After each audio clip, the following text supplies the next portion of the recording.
Welcome to our deep dive into the fascinating world of industrial robotics. Today, we'll explore how these machines work.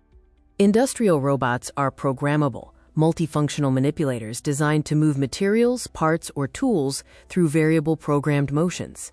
The manipulator is the arm itself. It is the physical structure that performs the work, mimicking the motion of a human limb. Automation relies on these robots to handle repetitive or hazardous tasks with speed, consistency, and unrelenting accuracy. To understand a robot, we must look at its core components: the controller, the motors, and the mechanical linkage. The controller acts as the brain. It processes instructions and coordinates the robot's movements by sending signals to the drive systems. Servo motors serve as the muscles. They convert electrical energy into precise mechanical motion, allowing the robot to position itself exactly. The joints and links create the skeletal structure. The links are the rigid segments, while the joints allow for rotation or sliding movement. The end effector is the tool at the tip of the arm, effectively the hand that interacts with the physical world.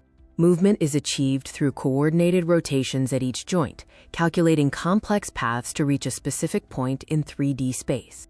Degrees of freedom refer to the number of independent axes or movements the robot can perform in its environment. Sensors provide constant feedback to the controller, allowing the robot to adjust its position and ensure safety in real time. Programming defines the coordinate systems and tasks, allowing engineers to guide the robot through specific operational sequences. Ultimately, the synergy between human planning and robotic execution is what drives the modern industrial revolution. From welding and circuit board assembly to heavy lifting, these robots are the backbone of global manufacturing.